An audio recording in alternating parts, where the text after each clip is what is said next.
Shalom, ketemu lagi bersama kami di podcast Eklesia Pemuda GKI Kuningan. Dan untuk sekarang mungkin tamunya sangat spesial, benar sekali. Bapak Pepep, gimana? Ya, kali ini kita kedatangan tamu yang sangat spesial ya. Iya. Salah satu yang berjasa dalam membangun iman Kristen bagi remaja-remaja di GKI Kuningan. Betul sekali. Yaitu Bapak Kismoro Tunggal. Iya. Selamat malam Pak. Selamat malam Pak. Selamat datang. Kami juga terima kasih Bapak mau datang ke podcast Eklesia ini Pak. Sama-sama, terima kasih. Ya mungkin sebelum memulai ya Pak, mungkin bisa diceritakan dulu profil Pak Kis sendiri gitu. Ya Pak. Iya, terima kasih. Saya nama lengkap Kismoro Tunggal. Karena ada tunggalnya, kadangkala orang salah ngerti bahwa saya adalah anak tunggal, padahal tunggal punya sejarah. Saya sebenarnya 10 bersaudara. Saya anak yang ke-9 dan saya adalah satu-satunya anak yang dilahirkan tidak di rumah, kalau yang lainnya di rumah. Tapi saya harus sampai ke rumah sakit dan itu sebabnya orang tua memberi nama Kismoro Tunggal, karena memang saya lahir itu hampir membawa maut ibu saya gitu. Dan dari 10 bersaudara, saya nomor yang ke-9. 9 ya Pak. Terus ada lagi apa? Ya mungkin langsung aja ke pertanyaan inti mungkin ya, Freddy. Boleh. Mungkin yang pertama di Kuningan Pak, mungkin awal mulanya Bapak bisa terjun dan menjadi guru agama di Kuningan ini. Oh, Bisa diceritakan mungkin iya. Pak awal mulanya Pak. Sebenarnya untuk menjadi guru memang cita-cita saya. Jadi guru tuh.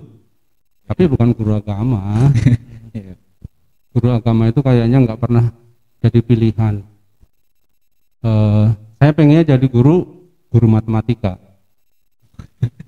Iya Pak, guru matematika. Guru matematika. Kenapa Pak? Kenapa Pak? Guru matematika. Karena saya anak yang ke-9 tadi tuh. Ya. Dan bukannya menyesali, tetapi karena memang keadaan yang tidak memungkinkan saya pribadi kuliah, jadi gagal masuk gitu loh di perguruan tinggi ya Pak ya. tinggi. Terus cari uang dulu nih, kerja. Pernah ke Kalimantan, itu dalam rangka untuk ngumpulin dana sih. Setelah 4 tahun nganggur, dalam arti tidak belajar, 4 tahun itu cari dana untuk bisa kuliah. Dan setelah pulang dari Kalimantan, baru lanjut kuliah, tetapi bukan ke matematika. Ada saudara yang mengarahkan saya, udahlah kuliah di sini aja gitu. Nah, nanti jadi apa? Ya jadi guru agama. Akhirnya masuk. Nah, kuliah terus, nah angkatan pertama ada S1. Sebelumnya yang ada itu diploma 2. Nah, diploma 2. Jurusan agama. Jurusan agama, jadi secara khusus memang pendidikan agama Kristen.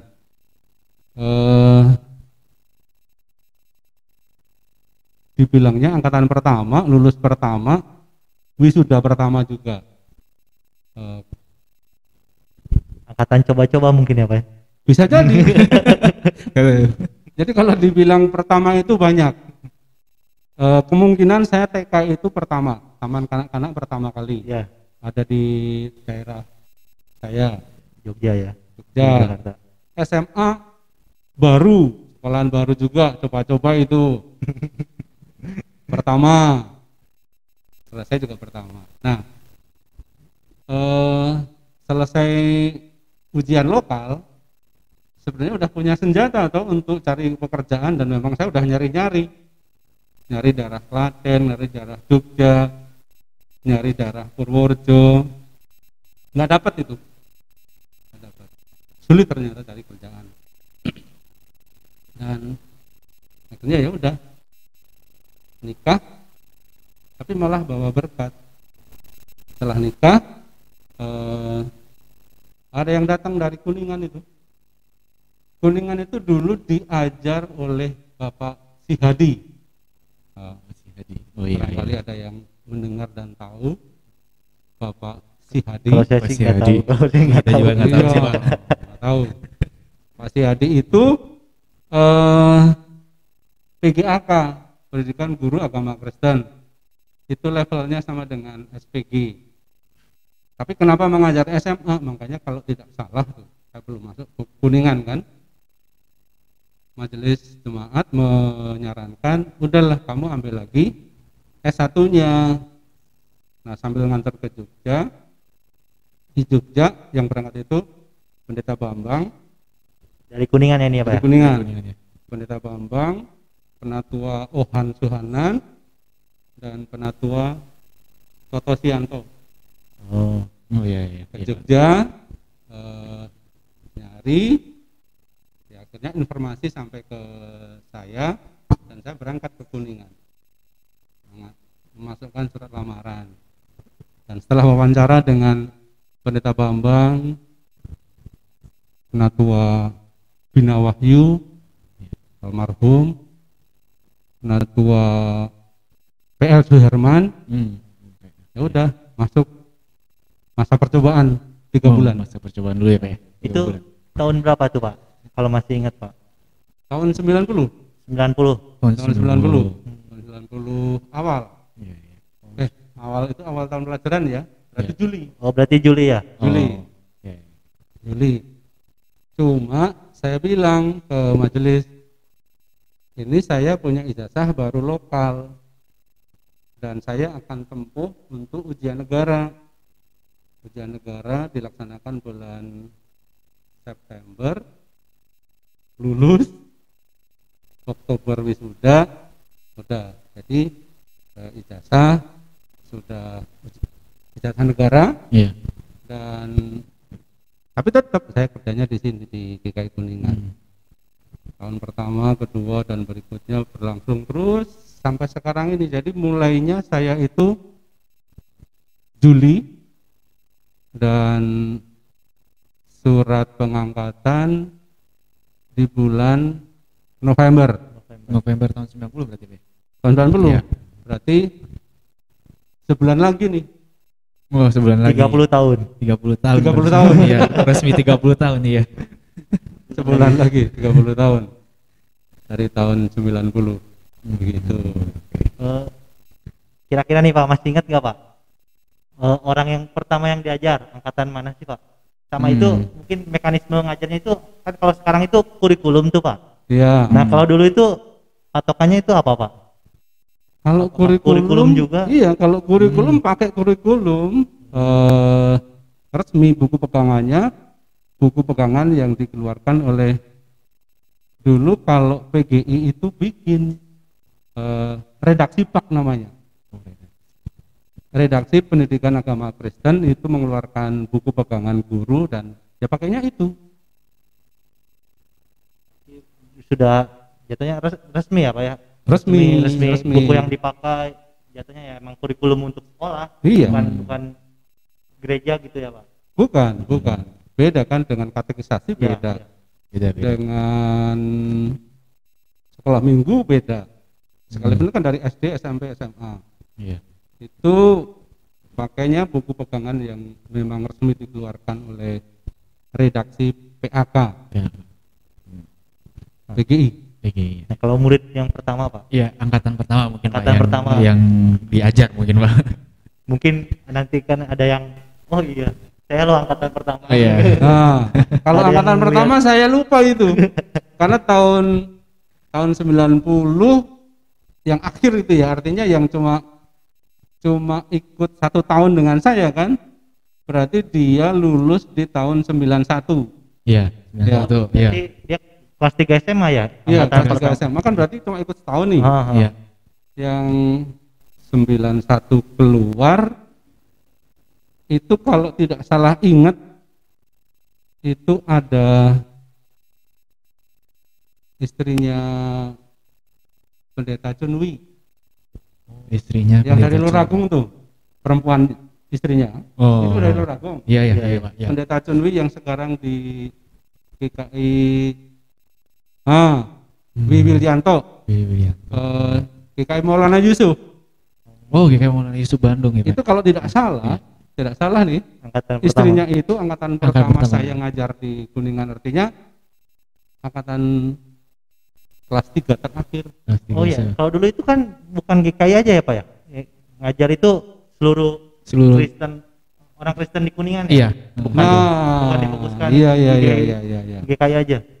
Dulu pertama kali saya ke Kuningan itu seneng banget, karena apa? Ya memang bukan yang pertama sih, saya kan melanjutkan yang dikerjakan Hadi. Pak Sihadi. Pak Sihadi Pak itu. Sihadi. Iya. Ada Pak Sihadi, ada Pak Arefa. Nah, saat itu yang ikut belajar dari semua gereja yang ada di Kuningan, barangkali itu terjadi karena gereja-gereja masih dibilang kurang concern di pendidikan agama Kristen. Nah, ketika GKI Kuningan mengadakan, makanya mereka ya udah jadikan satu aja. Jadi yang gabung di PAK itu dari GKI, GPDI, GPI waktu pertama belum ada. Oh, belum ada. Ada GKP, GKP, iya. ada malah GII apa ya dulu ya, ada itu yang di daerah Cibunut. Oh, iya. Apa lupa namanya, sudah lama banget itu. Jadi semua pelajaran Kristen ya udah jadi satu di Jadi sini. satu ya, Pak. Iya, iya. Ada lagi? Oh, masalah itu tuh. Oh, Pak. Apa nih? Pertama kali saya datang ke Kuningan tuh. Hmm. Pertama kali saya datang ke Kuningan ngajar. Itu anak-anak pelajar yang datang belajar itu pada pakai kaos, pakai kolor gitu Pak. tuh, pakai sendal jepit, kayak orang mau ngising lah. Nah, ketemu saya bilang ini bukan les, Iya, iya. ini bukan les ini adalah pelajaran agama yang di sekolah tidak dilaksanakan, tetapi kemudian gereja berinisiatif mengadakan. Jadi kalian kesini harus menggunakan seragam. Iya, iya. Dan kemudian ya puji Tuhan lah, sampai sekarang kalau datang belajar mereka pakai seragam. Iya, seragam sekolah masing-masing. Walaupun kalau sekarang sih kan sedang COVID, ya, Pak. Susah. jadi ya Susah, ya. nanti ceritanya yang nanti kan. Iya, iya, Pak. Nah, kalau dulu ya begitu. Loh, kok ini les? Kalau les harus bayar dong, Iya. iya kan? Iya, iya, Pak. Les piano Les piano mahal kan? mahal, Pak. Mahal. Les drum mahal Mahal, kan? mahal. Mahal. Apalagi ini les untuk masuk surga. Waduh. Membangun Iya. karakter Pak. Nah, nggak bayar, udah nggak bayar, datang seenak sendiri, nggak bisa lah. Jadi harus seragam, tertib kehadiran, segala macam begitu. Begitulah awal-awalnya. Jadi ngajar itu dari kelas berapa Pak? Apakah dari kelas 1 SD sampai kelas 3 SMA waktu awal ngajar? Iya, sistemnya mungkin, Pak, ya. Sistem aja. Kalau pertama kali sih yang cuma SMP SMA aja. kelas 1 SMP sampai 3 SMA ya, Pak, ya. SMP SMA 1 2 3 1 2 3 karena yang SD, SD saat itu ada Pak Arifa. Oh, Pak Arif. Oh iya, Pak Arif, Pak, ya. Pak Arifa. Dan saat itu persebaran anak-anaknya kan masih ngumpul di kota. Ya, ya. Oh iya. Jadi masih ditangani oleh Pak Arifa. Gitu. SMP SMA sama saya. sama kita GKI waktu itu. Ya sampai sekarang masih GKI. Mungkin Edwin selanjutnya. Ya mungkin masuk pertanyaan selanjutnya mungkin Pak untuk terkait Natal mungkin Pak. Terkait Natal mungkin Natal pelajar pertama kali saat Bapak di Kuningan itu Pak. Pas angkatan siapa gitu Pak? Natal pelajar saya lupa mulainya dari kapan. Tetapi yang saya ingat itu hampir setiap angkatan, setiap Desember itu ada Natal pelajar. Pasti ada Natal pelajar ya Pak? Sekalipun dilaksanakan di gereja dengan fasilitas seadanya, itu Natal pelajar ada. Natal pelajar. Nanti biasanya, nah kan nggak rapi. Kalau dulu panitia itu dari beberapa kelas. 8 enggak, kelas 8 kan berarti SMP ya, enggak, dari kelas 10, 11, 12 diambil per kelasnya, sehingga kalau rapat sulit, makanya terus kemudian dalam perkembangannya ambil satu kelas mana yang bertanggung jawab, satu kelas itu yang jadi panitia, jadi kalau rapat gampang. Dari awal ada. Dari awal ya Pak ya. Jadi tempatnya di mana Pak? Di gereja, di aula. Di GKI Kuningan. Meskipun di aula.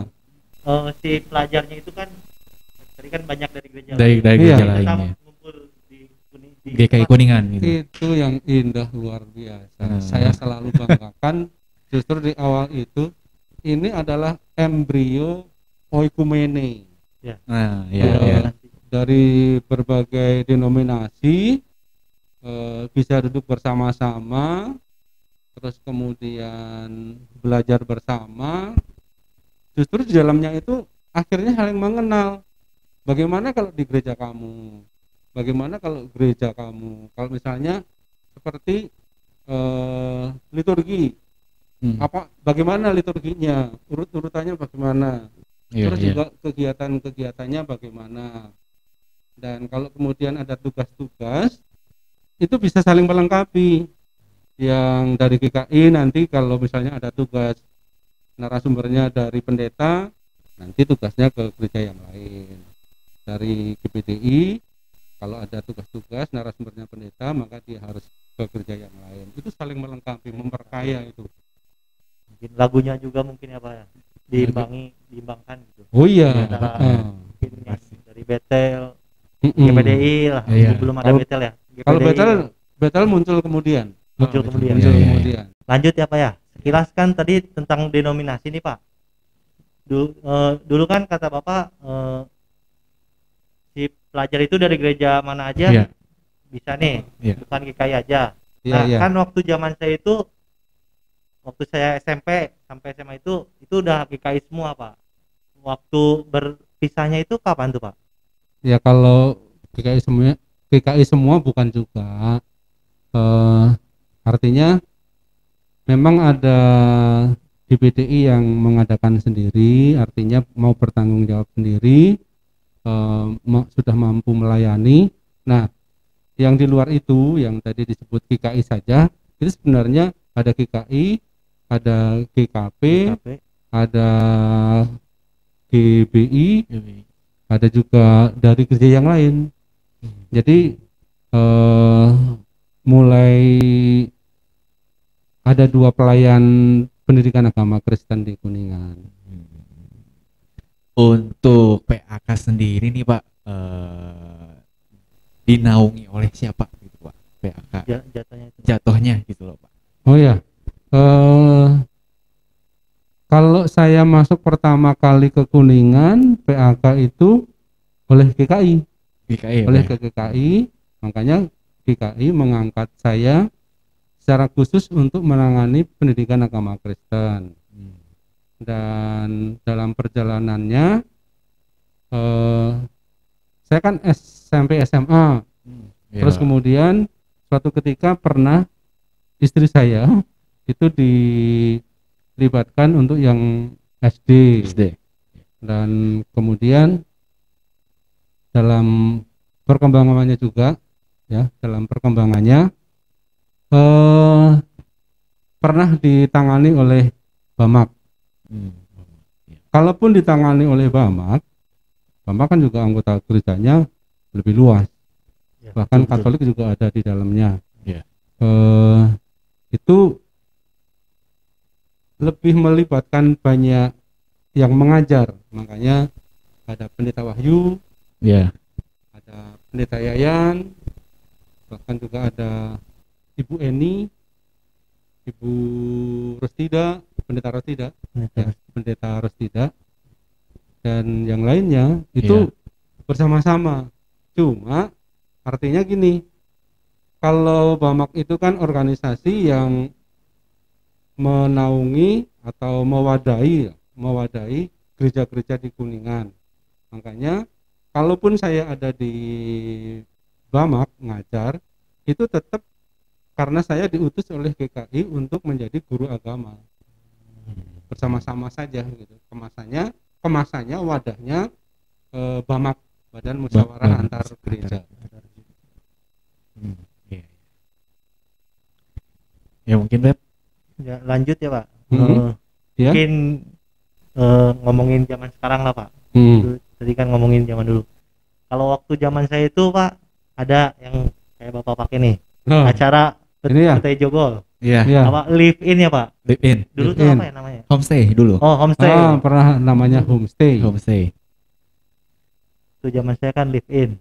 Nah, itu pertama kali diadakannya homestay Pak. Itu tahun berapa Pak? Dan yang mungkin anak-anaknya dulu itu siapa? Yang pertama kali itu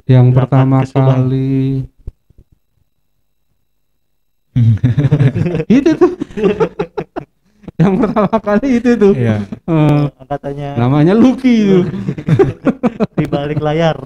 Ya, di balik layar dia dulu namanya homestay. Jadi gini loh, pendidikan agama Kristen itu bukan semata-mata mau mentransfer pengetahuan. Kita maunya juga mentransfer nilai-nilai. Jadi kalau cuma pengetahuan bisa baca lah, teori-teori itu bisa baca. Tapi kalau berkaitan dengan nilai-nilai yang lebih luas lagi, maka harus diterjunkan dalam sebuah kehidupan yang lain daripada yang ada di rumah gitu. Memang di rumah ya pernah nyuci, bersih-bersih itu kan. Tapi bagaimana kalau kemudian pelajar ini dimasukkan dalam keluarga yang baru, beradaptasi dengan segala macam yang berbeda, dan itu dilaksanakan pertama kali tahun 2008 kalau tidak salah. 2008. Ya. Dan kalau hasilnya jangan tanya saya lah, nanti dikiranya saya promosi gitu kan. Manfaatnya seperti apa, ditunggu nih testimoninya gitu ya. Dari yang pernah ikut, baiknya apa dan bagusnya apa. Nanti kita cari Pak orang-orangnya Pak. Jadi yang dicari bagus dan baiknya. Berarti dari 2008 ya? 2008. Angkatan ya mungkin lulusan tahun 2009 ke atas ya Pak. Terakhir kapan Pak? Terakhir kalau saya itu kalau nggak salah 2 tahun yang lalu apa ya? 2018 juga sih kalau nggak salah. 2018. Kalau nggak salah iya. Terakhir itu artinya dihitung dari sekarang ya. Jadi siapa tahu tahun depan ada kan. Mudah-mudahan ada lagi Pak. Mudah-mudahan wabah ini juga cepat. Emang kenapa nanyain live in? Saya sendiri malah ganti tanya nih.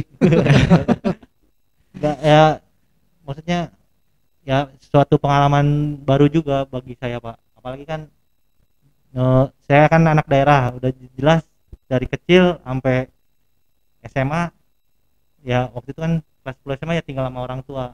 Jadi kayak ikut live in ini ada pengalaman baru gitu Pak, tinggal sama orang lain gitu, sama teman-teman kayak gitulah Pak. Iya, memang apa ya, tadi kan pengennya memberikan warna yang baru, pengalaman yang baru, dengan keluarga yang baru, biasanya dimanja oleh orang tua, kemudian dilepas untuk kemudian masuk dalam keluarga yang baru dengan suasana yang baru, bahkan ya semuanya beda lah dengan yang di rumah fasilitasnya gitu kan. Iya, apalagi saya kebagian 2 kali nih Pak. Yang pertama itu kan nginepnya di pastori gereja tuh Pak. Nah yang kedua itu ikut sama si orang tua asuh, tinggal di rumahnya. Jadi kayak ada pengalaman berbeda lah Pak. Iya. Benar-benar kayak ya beda banget kayak di rumah gitu. Kalau dulu kan jam 6 sore itu masih bisa nonton TV kalau di rumah. Kalau di sana tuh kayak aduh udah nggak ngapa-ngapain nih. Iya, itu biar nanti dari teman-teman kalian berikan testimoni seperti apa, suka dukanya, tentu masing-masing orang, masing-masing anak akan memberikan penilaian yang berbeda karena beda-beda persepsi. Iya. Selanjutnya Pak, kita mau nanya soal pengalaman mungkin Pak, pengalaman Bapak mengajar, selama mengajar di GKI Kuningan ini ya secara keseluruhan lah Pak, PAK di Kuningan ini. Bagaimana Pak? Banyak struggle-nya lah Pak. Mungkin ada penolakan dari sekolah kah atau apa Pak? Udah tahu. Iya. Kalau pengalaman kan banyak banget ya. Baik yang di intern, yang anak tidak saya kasih soal, terus kemudian komplain gitu ya, ada, terus kemudian yang ekstern itu yang pernah terjadi adalah soal yang saya sudah siapkan itu ternyata oleh sekolah tidak diterima, padahal tahun-tahun sebelumnya setiap semesternya itu kalau ngirim ya diterima, cuma karena ketemu dengan orang baru kali, jadi jawabannya ini kami dinas, nggak ada hubungannya dengan lembaga keagamaan gitu. Nah, terus kan saya tanya, nah terus kalau begitu saya harus kirimnya kemana? Ya ke dinas pendidikan. Saya hubungi ke dinas pendidikan. Tapi ternyata juga di sana mentok. Ya udah, akhirnya saya main. Saya main itu artinya gini, saya samperin ke anak-anaknya, saya kasih tahu kalau tadi sudah ke sekolah mau antar soal tetapi ditolak. Nah terserah, nanti kalau pas ulangan kalian mau gimana, mau mengerjakan soal yang mana. Dan ternyata dia bilang ya tetap dong dari bapak gitu, dia bilang. Ya, akhirnya pas hari H pelaksanaan mereka bilang kalau saya Kristen, makanya harus mendapatkan soal pendidikan agama Kristen. Nah beberapa hari kemudian tuh dari pihak sekolah kirim surat untuk minta soal. Gitu. Jadi udah kembali lancar lah. Itu pengalaman lagi masalah nilai yang dipotong gitu tuh. Ya nilai saya juga Pak. Bisa jadi nilai yang dipotong sampai nangis-nangis, sampai komplain ya. Itu sering, dan saya sendiri secara pribadi, anak saya nih pernah ngalamin nilainya dipotong. Jadi untuk yang lainnya nih nggak usah kaget kalau ada nilai yang dipotong. Tapi juga bersyukurnya ada juga sekolahan itu yang malah, Pak kalau cuma segini nih kurang nih gitu. Ada yang minta lebih. Nah kadang orang kan nggak tahu KKM-nya berapa. KKM, saya pernah loh nanya ke sekolah, Pak di sini KKM agamanya berapa? Ya sama lah, Lantar dulu Pak, tanya dulu. Itu ke bidang kurikulum kalau nggak salah dia yang bagian menerima soal begitu. Tanya dulu. Biasanya kan kelas 1, kelas 2, kelas 3 itu KKM beda-beda. Iya, iya Pak. Terus juga KKM di sekolah yang ini dengan KKM di sekolah yang lain itu beda juga, gitu loh. Nah, kadangkala orang nggak memahami ini. Kondisi kita di Kuningan itu berada dalam konteks yang seperti apa, itu nggak ngerti.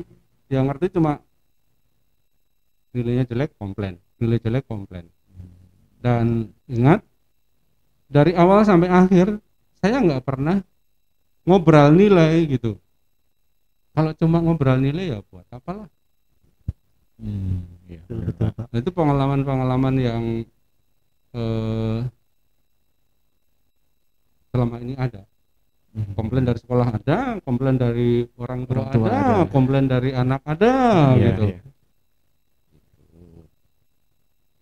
Ini Pak, keluar konteks dulu Pak dari PAK mungkin Pak. Pak Kis kan datang tahun 90, waktu itu pendetanya Pendeta Bambang. Pendeta Bambang. Nah, waktu saya remaja kan Pak Kis sempat khotbah tuh Pak. Nah, waktu itu pertama kali Pak Kis khotbah di Kuningan itu kapan Pak? Di gereja GKI? Kembali lagi memang Pak Bambang yang banyak membentuk saya di Kuningan. Itu pertama kali nggak bisa dong langsung ke mimbar begitu. Iya. Nggak bisa. Saya tahu itu dan saya bersyukurnya saya selesai lokal itu oleh pendeta saya di Jogja itu diberikan kesempatan untuk praktek di jemaat. Makanya saya juga rada ngerti pelayanan mimbar. Nah, di Kuningan Pak Bambang tadi tuh ngasih kesempatan untuk pelayanan persekutuan di Loragung. Loragung. Karena Loragung itu rada jauh dari Kuningan, jadi ibadahnya Loragung setiap hari Senin. Dan kita udah komisi apa Pak? Acara komisi atau gimana itu Pak? Wilayah. Persekutuan wilayah. Ya, persekutuan wilayah. Nah, saya dilibatkan kalau Senin itu ya. Pertama ikut, kedua dikasih kepercayaan untuk melayani lagi gitu. Nah, terus suatu ketika juga minta untuk melayani di GKI Kuningan. Cuma lupa tahunnya tapi pas zamannya. Iya. Tapi yang paling diingat masih zamannya Pendeta Bambang. Artinya apa? Pendeta Bambang keluar dari Kuningan itu kan mutasi ke GKI Buaran 92 kalau nggak salah. 92. Nah, berarti 91 saya sudah mulai dilibatkan sebenarnya. Karena ingatnya gini, Pendeta Bambang cuti. Iya Pak. Pikiran saya, Pendeta Bambang cuti itu nggak ada di Kuningan. Iya. PD aja pelayanan mimbar. Iya Pak. Begitu sampai di atas, lihat Pendeta Bambang. Aduh. Dak dikduk gitu tuh. Ada Pendeta Bambang. Cuti, ada di Kuningan. Wah. Nah, artinya 91 itu sepertinya saya udah mulai dilibatkan di tempat di Kuningan. Terus kemudian juga dilibatkan di pertukaran sinode. Klasis. Klasis. Makanya juga rasanya apa ya? Pengampun pernah, Pamitran pernah, Nang Laut sering, Jati Barang, Indramayu, yang di selatan Pak. Selatan juga pernah, Ciamis, Banjar, Tasik juga pernah gitu tuh. Rasanya hampir 9. Udah semuanya berarti ya. 9. Ya Waktu itu kan memang istilahnya untuk melengkapi pelayanan sajalah gitu. Kemudian sudah diproses tadi oleh Pendeta Bambang, kasih arahan-arahan juga, jadi bisa gitu dengan segala kekurangannya tentu kan. Iya. Jadi setelah Pak Bambang itu pendetanya siapa Pak? Pendeta Bambang kan mutasi. Kuningan kan banyak ditinggal juga. Ada calon, kalau nggak salah ada calon nih.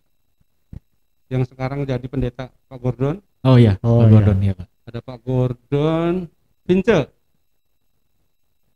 Wah, saya kurang tahu Pak, kurang tahu. Itu juga calon Pak. Calon, tapi sekarang udah pendeta lah.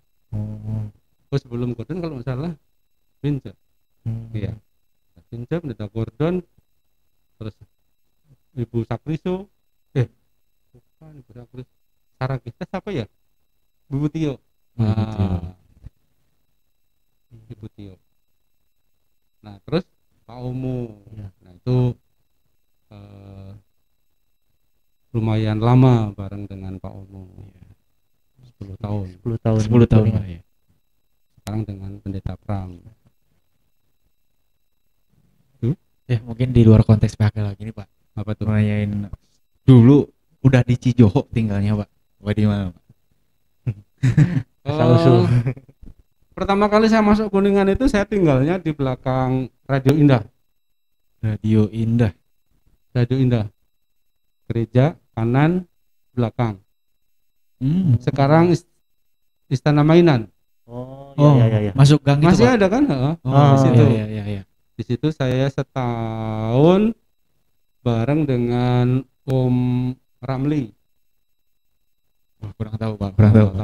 Kejauhan. Belum lahir gitu kan.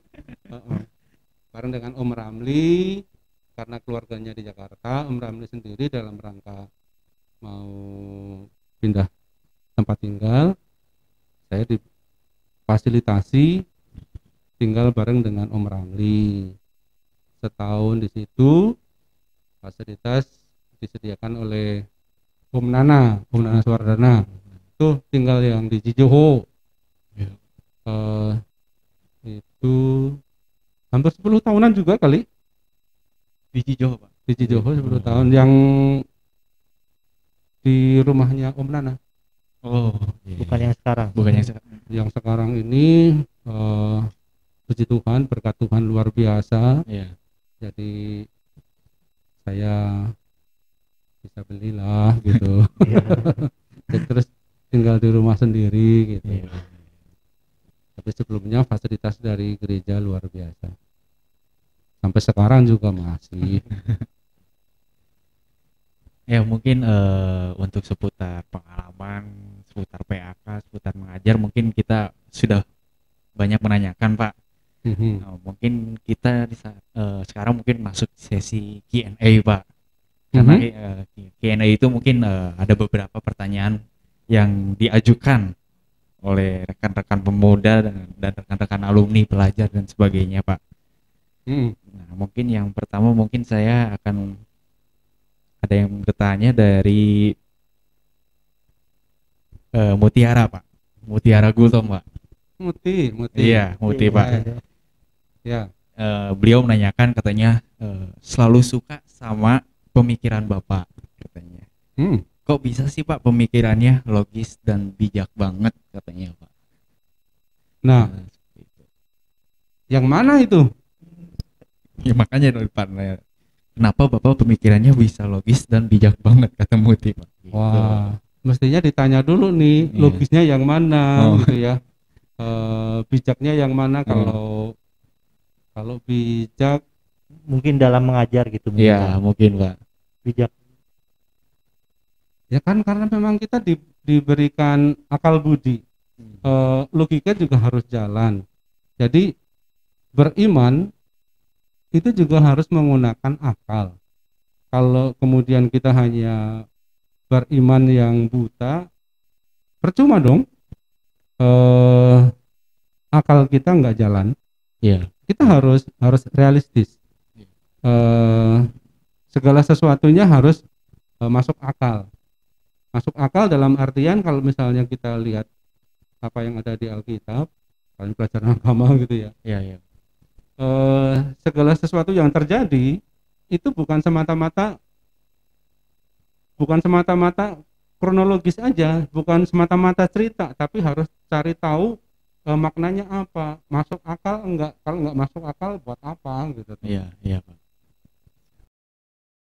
Lanjut Pak, pertanyaan kedua. Siap. Tadi kan dari adiknya, sekarang dari kakaknya. Dari kakaknya. Hana, ya. dari Hana Magdalena. Sekeluarga. Sekalian bapaknya coba. Pertanyaannya ada dua Pak. Ya. Yang pertama, bagaimana rasanya mengajar anak sendiri katanya Pak? Oh, rasanya mengajar anak sendiri. Udah semua juga anak. Oh iya, benar. Iya kan? Iya, iya, Betul, iya. betul. Ada yang Gultom, ada si Hombing, ada Nababan, semua itu anak. Iya. Jadi semuanya anak sendiri. Jadi jangan terus kemudian yang anak kandung gitu ya. Iya, iya, iya Pak. Memang bukan anak kandung, tetapi semuanya harus diterima sebagai anak sendiri. Ketika belajar, ya dia pelajar. Jangan terus kemudian dibedain, nggak usah kasih praktek, kasih apa, doa, janganlah, enggak lah. Semuanya harus diperlakukan sama. Iya. Itu yang kemudian barangkali dibilang sebagai bijak tadi ya. Iya, iya, iya. Ya biasa-biasa aja lah gitu ya. Iya. Itu. Semuanya anak sendiri dah. Satu lagi nih Pak, dari Hana. Gimana rasanya di kelas ngajarnya cuma bertiga gitu? Cuma 3 orang. Sedikitan. Iya. Pernah ngalamin Hana kali ya? Kayaknya sih. Kayaknya pernah ngalamin. Mungkin. Tapi Hana belum pernah mendengar cerita saya sih. Yang mana tuh? Gimana Pak? Loh, saya pernah ngajar itu cuma 1 anak. 1 orang Pak? 1. Dan itu bukan hanya sekali. Karena apa? Dulu sekolah itu ada pagi, ada siang. Iya. Masuk pagi, masuk siang. Saya masih ingat itu adalah anaknya Pak Jaksa. Pak Jaksa itu dia sekolahnya di SMP 4 karena dekat kan, perumahan Jaksa kan di sampingnya SMP 4 itu tuh. Iya, iya Pak. Dan dia kebagian sekolah siang, yang lainnya sekolah pagi. Makanya 1 anak ini, dan memang dia serius, jadi makanya enak gitu. Datang tepat waktu, berdua diskusi aja gitu. Daripada bertiga tapi yang belajar cuma 1. Oh iya, benar Pak. Mendingan 1 tapi belajar semua. Iya, benar Pak. Betul. Iya kan? Benar Pak. Ya, mungkin pertanyaan selanjutnya nih Pak. Dari Brando mungkin Pak. Brando Mikardoni Pak. Brando Mikardoni, rumah apa ya? Iya Pak. Iya. Mau nanya ini Pak. Apa itu? Perbedaan suasana PAK dulu dan sekarang. Dalam konteks dulu itu belum ada gadget gitu Pak. Belum. Gadget. Ya, gadgetnya belum Gadget. lah. Oh.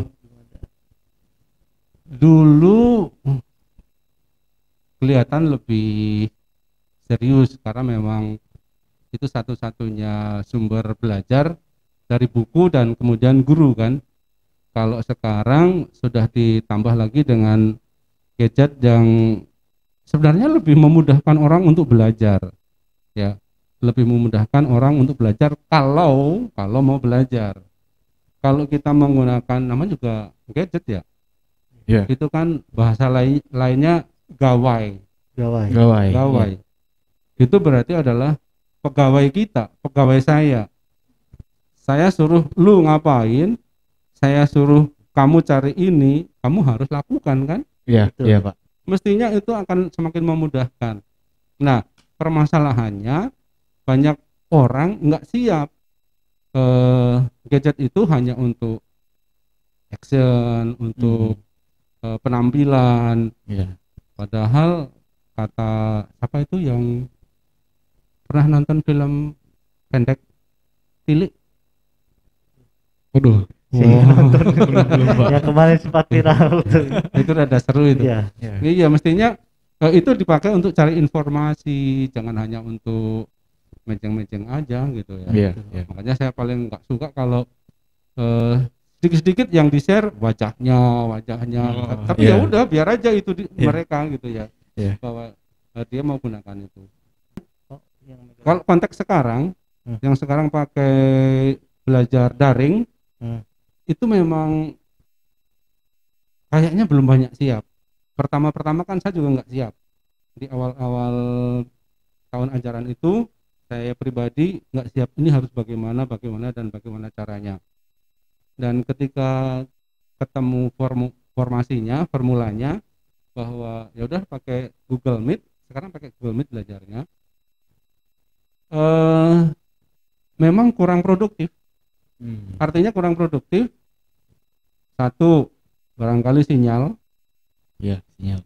Dua, barangkali HP-nya gantian. Ya.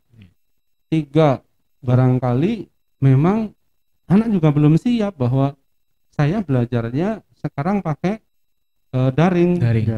Dengan Google Meet itu.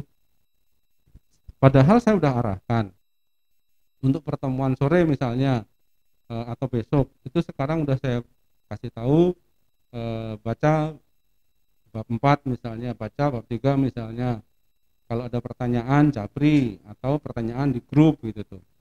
Tapi nggak jalan dengan baik ya, nggak jalan dengan baik. Memang ada 1-2 yang sudah mulai bisa gitu, tapi kebanyakan pasif ya. Yang disampaikan juga mungkin kayak ada yang kurang kali ya Pak. Iya. Yang disampaikan juga kurang. Lanjut Pak ke pertanyaan Oi. Bagaimana cara remaja mengolah iman agar efektif di masa pandemi ini?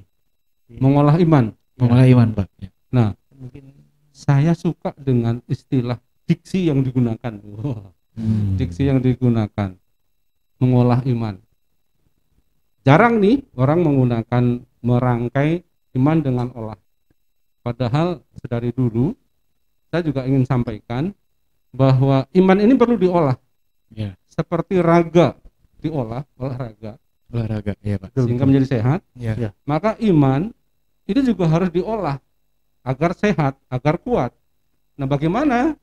Ya seperti olahraga lah, lari-lari atau apa gitu. Makanya kalau iman kita berharap iman kita ini kuat, ya jaga terus dengan baca kitab suci, doa. Iya. Lagu sekolah minggu. Lagu kita semua. Nah, itu jangan kita tinggalkan, jangan terus kemudian udahlah ke gereja juga nggak bisa. Padahal sekarang kan gampang, bawa kitab suci udah ada di sini, gampang kan? Iya, mau cari apa gampang. Kalau dulu saya untuk cari kata mengampuni aja pakai konkordasi namanya, ada buku khusus konkordasi itu untuk mencari kata ini adanya ada di mana. Nah, kalau sekarang kan gampang. Iya Pak. Untuk mencari kata kasih misalnya di mana gampang. Nah, dengan segala sesuatu yang dipermudah, kadang-kala malah orang tidak melaksanakannya.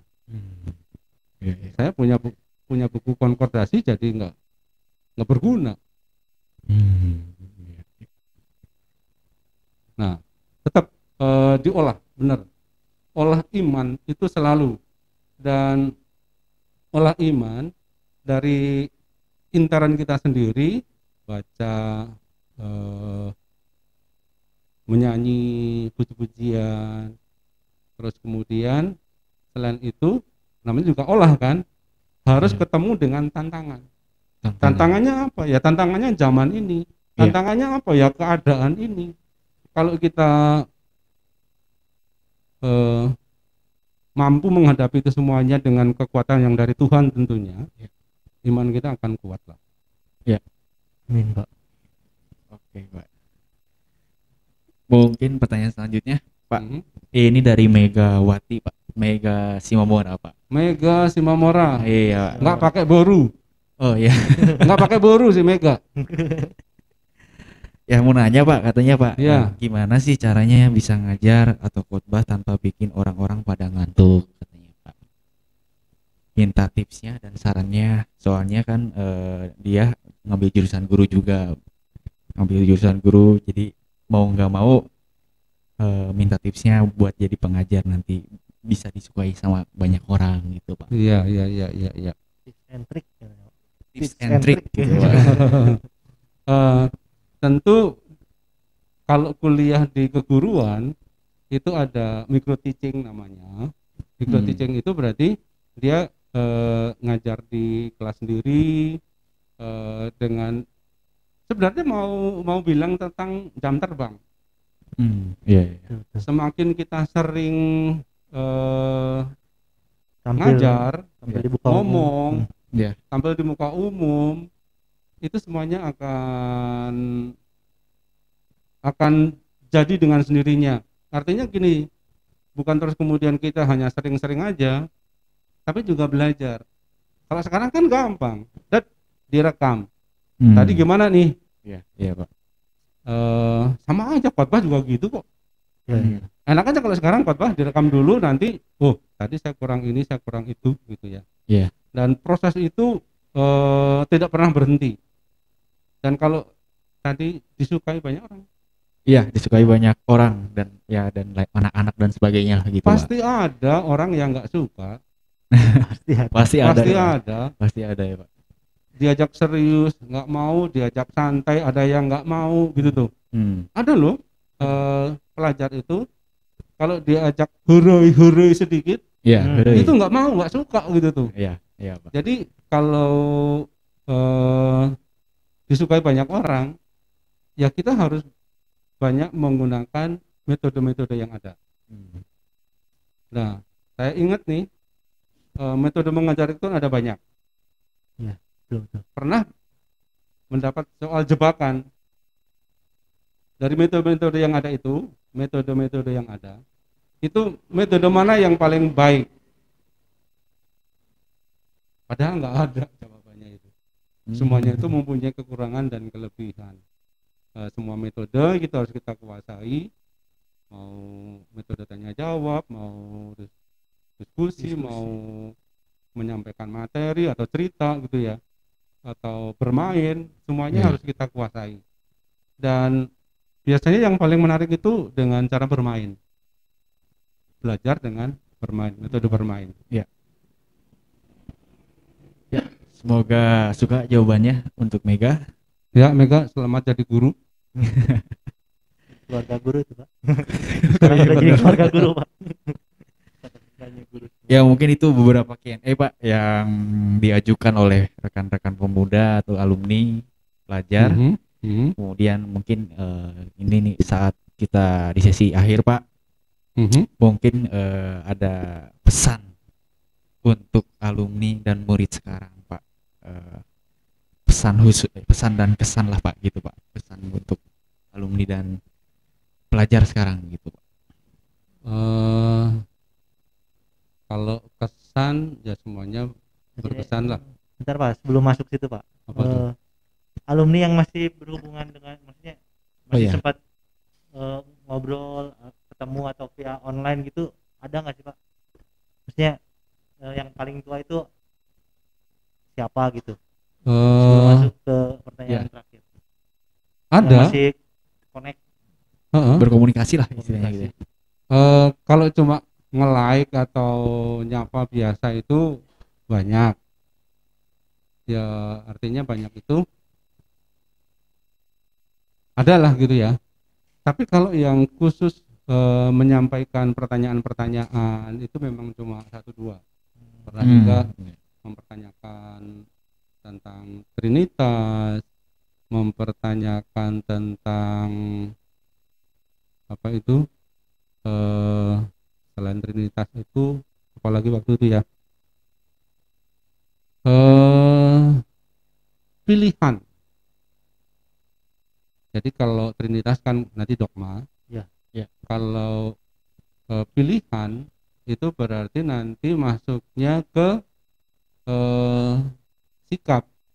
Sebenarnya saya itu milih dan berada di sini itu tepat atau enggak. Adalah yang masih berhubungan gitu ya, berkomunikasi. Memang tidak seintens kalau tatap muka. Gitu. Itu mungkin teman-teman kakak-kakak atau abang-abang gitu yang masih mau berhubungan dengan Pakis, silahkan terbuka sangat masih terbuka. Ada Facebooknya namanya asli Kismoro Tunggal. IG-nya juga tapi nggak aktif, artinya nggak terlalu serius di situ gitu ya. Cara Facebook ya. Atau nomor WA lah. Ya Pak. Ya mungkin masuk ke pertanyaan tadi Pak. Apa itu? Yang pesan dan kesan mungkin Pak untuk alumni pelajar dan pelajar mungkin Pak sekarang. Kalau kesan saya semuanya memperkaya saya ya.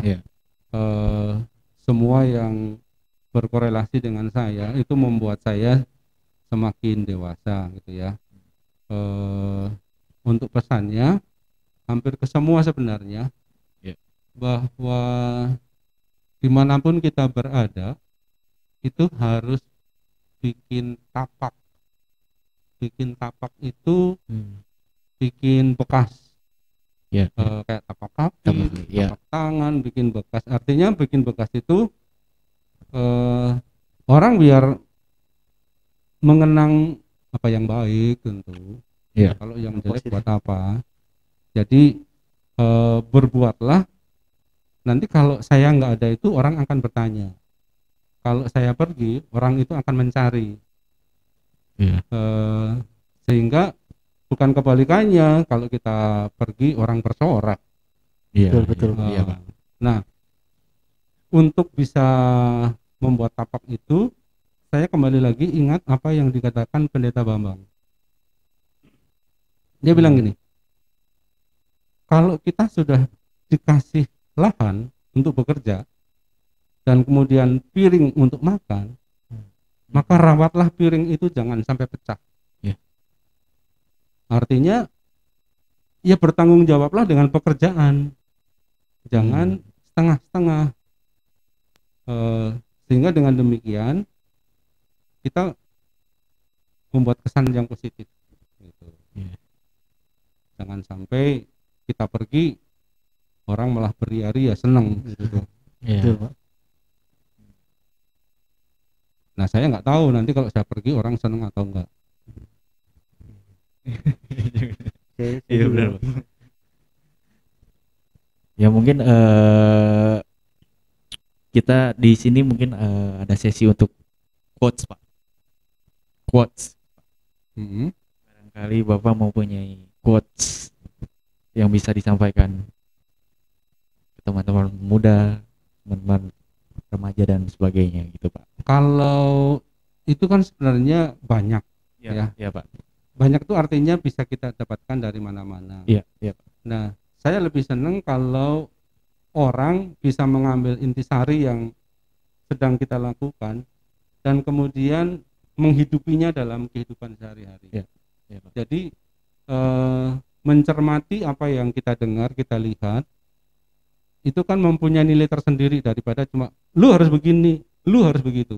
Coba cari sendiri, temukan, dan kemudian jadikan itu sebagai pegangan. Lebih enak begitu. Ya,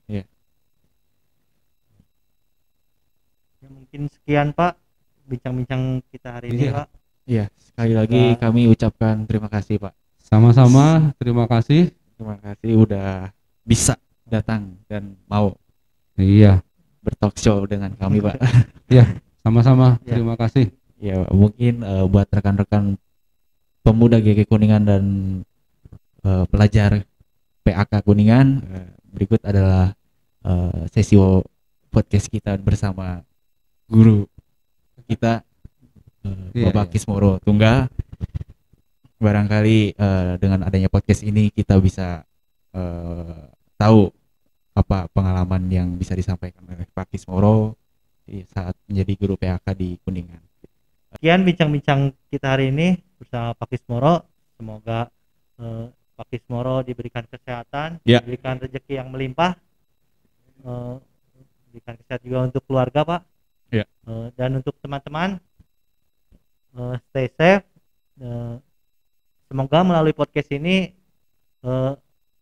bisa menjadi berkat bagi teman-teman sekalian dan ada hal positif yang bisa diambil. Yeah. See you in. God bless you.